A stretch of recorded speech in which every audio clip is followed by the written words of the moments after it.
ആർക്നെറ്റ് മയക്കുമരുന്ന് കേസിൽ അന്വേഷണത്തിന് ഇഡിയും NCBയിൽ നിന്ന് കേസിന്റെ വിശദാംശങ്ങൾ തേടി. പ്രതി എഡിസൺ നടത്തിയ ലഹരി ഇടപാടുകളുടെ മറവിലെ കള്ളപ്പണം വെളുപ്പിക്കലാണ് അന്വേഷണത്തിന് ഇഡി ഒരുങ്ങുന്നത്. ശ്യാംകുമാർ കൊച്ചിയിൽ നിന്ന്. ശ്യാമ, സ്വാഭാവികമായി നർക്കോട്ടിക് കേസ്, അതിന്റെ പിന്നിൽ കോടികൾ വന്നു പോയിട്ടുണ്ട്, വന്നു മറഞ്ഞിട്ടുണ്ട്. എന്താണ് ഇഡി വിഷയത്തിൽ ഏറ്റവും കൂടുതൽ കാര്യമായി നോക്കുന്നത്? ഏത് രീതിയിൽ കള്ളപ്പണം വെളുപ്പിച്ചു എന്നാണ് ഇഡിയുടെ നിലവിലെ ഒരു പ്രാഥമികമായ നിഗമനം? സുഹേല, ഈ കേസിൽ കള്ളപ്പണം വെളുപ്പിക്കലിനപ്പുറത്തേക്ക് ലഹരി വിൽപ്പനയിലൂടെ ലഭിച്ച പണം അത് രാജ്യത്തിന്റെ സാമ്പത്തിക സുരക്ഷിതത്വത്തിന് എതിരായി ഉപയോഗിക്കപ്പെട്ടിട്ടുണ്ടോ എന്നുള്ളത് കൂടിയാണ് ഇഡി പരിശോധിച്ചുകൊണ്ടിരിക്കുന്നത്. ഈ സാഹചര്യത്തിലാണ് ഇഡി NCBയുമായി ഈ കേസിൽ സഹകരിക്കാൻ തയ്യാറാകുന്നത്.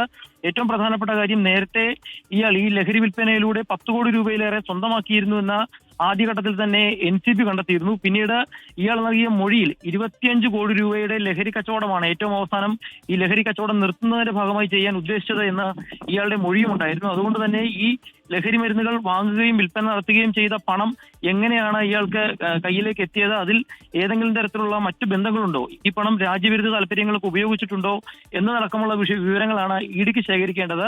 ആ കേസിലാണ് ഇപ്പോൾ നിലവിൽ ഇഡി NCBയുടെ സഹായം തേടിയിരിക്കുന്നതും NCB ശേഖരിച്ച വിവരങ്ങളിൽ ആവശ്യപ്പെടുകയും ചെയ്തിരിക്കുന്നത്. ഏതായാലും ഈ കേസിൽ പ്രധാനപ്പെട്ട 2 കേന്ദ്ര ഏജൻസികൾ ഒരേ സമയം അന്വേഷണം നടത്തുന്ന പ്രത്യേകത കൂടി ഇപ്പോൾ ഉണ്ടായിട്ടുണ്ട്. സുഹൈൽ, എന്തായാലും ലഹരി ഇടപാടിന്റെ മറവിൽ കള്ളപ്പണം വെളുപ്പിക്കൽ നടന്നിട്ടുണ്ടോ? ലഹരി ഇടപാടിൽ നിന്ന് ലഭിച്ച പണം അതെങ്ങനെ വൈറ്റാക്കി മാർക്കറ്റിലേക്ക് ഫ്യൂൽ ചെയ്തു? അതിനപ്പുറത്തേക്ക് ഒരുപാട് കാര്യങ്ങൾ ഈ ലഹരി ഇടപാടുമായി ബന്ധപ്പെട്ട സാമ്പത്തിക വിഷയവുമായി ബന്ധപ്പെട്ട് ഇഡിക്ക് അറിയാനുണ്ട്. അതിലേക്കാണ് ഇഡിയുടെ അന്വേഷണം. ശ്യാംകുമാറാണ് കൊച്ചിയിൽ നിന്ന് വാർത്തയുടെ വിശദാംശങ്ങൾ നൽകിയത്.